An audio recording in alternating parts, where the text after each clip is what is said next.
내가 잠시 너를 버렸으나 큰 긍휼로 너를 모을 것이요 내가 넘치는 진노로 내 얼굴을 내게서 잠시 가렸으나 영원한 자비로 너를 긍휼히 여기리라. 내 구속자 여호와께서 말씀하셨느니라. 이는 내게 노아의 홍수와 같도다. 내가 다시는 노아의 홍수로 땅 위에 범람하지 못하게 하리라 맹세한 것 같이 내가 내게 노하지 아니하며 너를 책망하지 아니하기로 맹세하였노니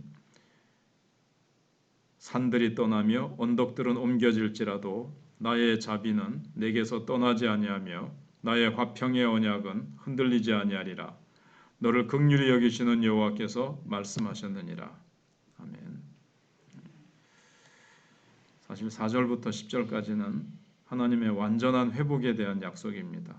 월요일 날 두 가지를 살펴봤는데 오늘은 세 번째, 네 번째를 생각해 보겠습니다. 하나님께서 잠시 구약 이스라엘 백성들을 버리셨습니다. 그래서 7절에 내가 잠시 너를 버렸으나 큰 긍휼로 너를 모을 것이요 그랬습니다. 왜 잠시 버리셨는가? 더 큰 사랑으로 그들과 함께 하시기 위해서였습니다. 그래서 이스라엘 백성들을 지켜주었던 그 언약은 구약은 불완전한 언약입니다. 전기로 따진다면 100볼트에 불과합니다. 그러나 이제 신약 시대 때 하나님께서 우리에게 주시려고 하는 이 언약은 전기로 치면 10만 볼트의 전류를 공급하기 위해서 잠시 전기를 차단시켰다는 겁니다. 그러면은 새로운 은혜, 신약 시대 때 주시는 새로운 은혜의 특징은 무엇인가 하면 구약 때와는 비교할 수 없는 긍휼을 우리에게 주신다는 겁니다. 구약 시대 때는 그야말로 율법을 주시고 구약 시대 때도 물론 긍휼이 있긴 하지만 율법이 강했죠. 그래서 어기면 돌로 쳐서 죽이라 하시기도 하시고 여러 가지 그런 게 있었습니다. 그러나 예수 그리스도의 피로 세우신 새 언약은 영원한 자비로 너를 긍휼히 여기리라 이렇게 이제 말씀하십니다. 그래서 구약 시대 때 하나님의 긍휼과 자비는 주로 외적인 것이었습니다. 굶주리면 먹을 것을 주시고 병들면 치료해 주시고 적이 쳐들어오면 막아 주셨습니다. 그러나 신약 시대 때 긍휼은 이전과는 달리 이 내면적인 것이고 영적인 것이죠. 외적인 것은 뭐 전혀 없다 그런 것은 아니지만 그 어떤 중심이 훨씬 더 구약 시대 때는 물질적이고 눈에 보이는 것은 조금 이렇게 초등학교처럼 낮은 단계라면 신약 시대 때는 대학원과 같이 아주 내면적으로 들어오게 되어지고 영적으로 이제 들어오게 되는 거죠. 그래서 신약 시대 때는 성령의 도우심으로 우리가 하나님께 아바 아버지라고 부르짖는다고 말씀하셨습니다. 구약 시대 때는 그런 것들이 숨겨져 있고 거의 그런 것들은 나타나지 않죠. 그런데 신약 시대에 와서는 밝히 성령이 우리 가운데 믿는 자들 속에 물 붓듯이 부어지고 성령이 오셔서 구약 시대 때는 떠나기도 하셨지만 신약 시대 때는 다시는 영원히 떠나지 아니하시고 우리로 하여금 하나님을 향해서 아바 아버지라고 부르짖게 하시고 영혼 깊은 곳에서 우리를 감동시켜 주시고 확신을 주시고 정말 하나님을 친아버지를 대하듯이 아빠 아버지라고 부르짖는 겁니다. 자식은 아버지에게 투정을 부릴 수는 있어도 사위는 그럴 수 없습니다. 법적인 부모이기 때문에 그렇습니다. 성령께서는 우리가 하나님을 친아버지처럼 느끼게 하고 뭐 투정한다는 얘기가 아니라 정말 친아버지처럼 그렇게 친밀하게 하나님을 느끼게 하고 죄 용서에 대한 확신과 은혜가 뼛속 깊은 곳, 영혼 깊은 곳에서 흘러나와서 온 영혼을 충만하게 채우게 하십니다. 이게 구약과 신약의 차이입니다. 그래서 온 천하를 만들고 주장하시는 분이 내 아버지신데 미래의 재앙을 왜 두려워하겠습니까? 그래서 로마서 8장 후반부에 우리가 뭐 사망이나 생명이나 높음이나 깊음이나 천사들이나 뭐 쭉 나오죠. 어떠한 것도 하나님의 사랑에서 끊을 수 없다. 그렇게 말씀하시고 그래서 미래를 두려워할 필요가 없고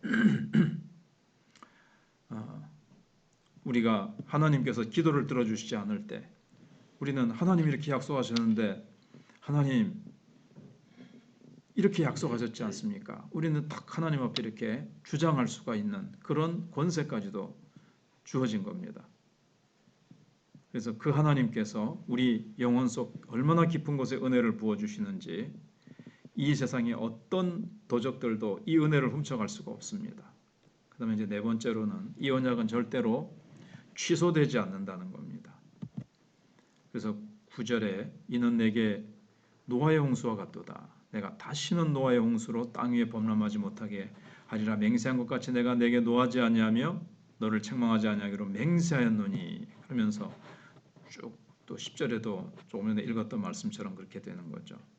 그래서 노아 홍수가 끝난 후 하나님께서 노아에게 앞으로 세상 마지막 날까지 다시는 홍수로 이 세상을 멸하지 아니하며 더위와 추위와 봄과 여름과 가을과 겨울이 계속될 것이라고 약속하셨습니다.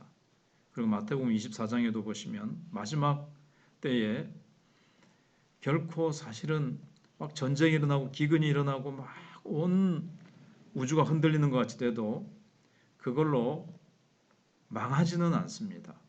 새하늘과 새 땅으로 이 세상을 완전히 다 녹이시고 새로 새하늘과 새 땅으로 변화시키시기는 하시지만 이게 하나님께서 물로써 멸하지 않으신다.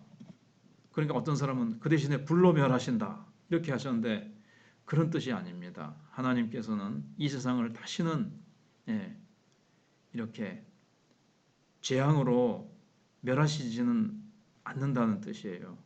그러나 새하늘과 새 땅으로 변화시키기 위해서 이 세상은 물론 완전히 없어지긴 합니다. 없어지고 새하늘과 새 땅으로 갈아입는 거죠. 그런데 그거는 갈아입는 것이지 갈아입기 위해서 이것이 이전에 있던 지금 현재의 세상은 싹 사라지는 것이지 하나님이 약속하신 이는 노아에게 약속하신 것이 맞습니다. 그래서 24장도 잘 읽어보면 재앙과 전쟁과 기근이 일어나지만 그걸로 완전히 뭐 3차 대전이 일어나가지고 핵으로 이 세상이 완전히 없어진다 이런 거는 아닙니다. 아무튼 하나님께서 한 번 약속하셨기 때문에 이 세상은 세상 끝날까지 계속될 겁니다. 그리스도가 오실 때까지 이 세상은 유지되게 되어 있습니다. 그래서 하나님께서 세상 마지막 날까지 음부의 권세가 교회를 이기지 못하고 교회를 지켜주시겠다고 약속하셨습니다.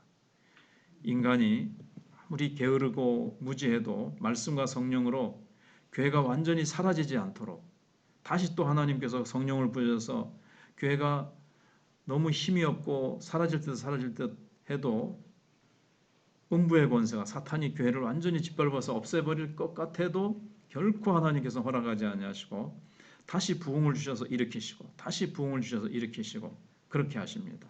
그래서 노아의 언약과 교회에 주신 새 언약이 함께 평행성을 달리면서 유지되게 됩니다.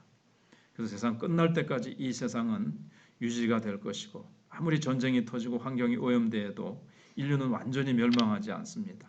그때까지 왜냐하면 택한 백성이 끝날까지 있거든요. 그 택한 백성이 다 불러 모아질 때 이 세상은 이제 끝나는 겁니다. 아무리 전도를 해도 이제 더 이상 돌아오는 영혼이 없는 그때 그게 이제 택한 백성의 수가 다 찼기 때문에 그렇습니다.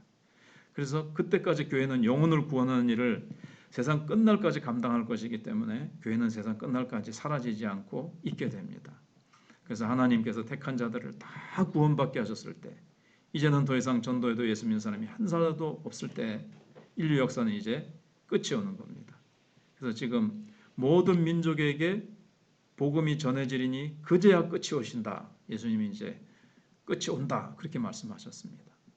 그래서 교회는 인류 역사의 중심에 탁 서 있고 뭐 백악관이 세상을 움직이고 뭐 미국이 세상을 움직이는 것 같아도 하나님이 보실 때는 교회가 인류 역사의 중심에 서 있고 교회의 완성이 우주의 완성입니다. 택한 백성이 다 수가 차면 그래서 교회는 주님께서 딱 붙드시고 교회는 눈동자같이 지키시고 우리가 기도하고 말씀 붙들고 기도하면 하나님께서 계속해서 성령의 권능을 보여줘서 부흥을 일으키시고 그 부흥이 일어나는 교회를 통해서 하나님께서는 택한 백성을 불러 모으시면서 계속해서 축복 주시고 축복이 교회를 통해서 흘러나가게 하시고 우주의 완성을 교회를 통해서 이루어 가신다는 것을 우리가 기억하고 우리는 어떠한 정권이 일어나서 교회를 핍박하고 없애려고 해도 결코 그럴 수 없다는 것. 그리고 우리 한 사람 한 사람을 하나님께서 끝까지 지키시고 붙드시고 축복해 준다는 것을 믿고 우리는 담대하게 나가야 되겠습니다. 기도하겠습니다. 하나님 감사합니다.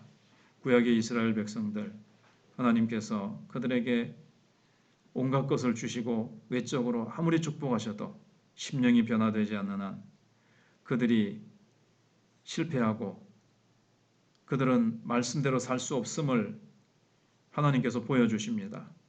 왜냐하면 그들은 자신들이 율법을 잘 지켜 행해서 의롭게 될 수 있다고 자신했기 때문에 하나님께서 그렇게 할 수 없다는 것을 외적으로만 채워주시면 그들은 얼마든지 하나님을 잘 섬길 수 있다고 교만했지만 하나님께서는 너희들의 심령이 변화되지 않는 한 외적으로 아무리 축복을 받아도 될 수 없음을 보여주시고 이제 예수님께서 그 피로 새 언약을 세우시고 성령께서 오셔서 우리의 중심을 변화시키시고 우리의 영혼 깊은 곳에 성령의 은혜를 물붓듯이 부어주실 때만이 우리가 성령의 능력으로 말씀대로 행하고 율법대로 행하고 하나님을 기쁘시게 해드릴 수 있음을 깨닫게 해주시고 이제는 교회를 세우시고 교회에 새 언약을 주시고 하나님께서 주신 이 약속대로 세상 끝날까지 교회를 통해서 세상을 축복해 가실 것입니다.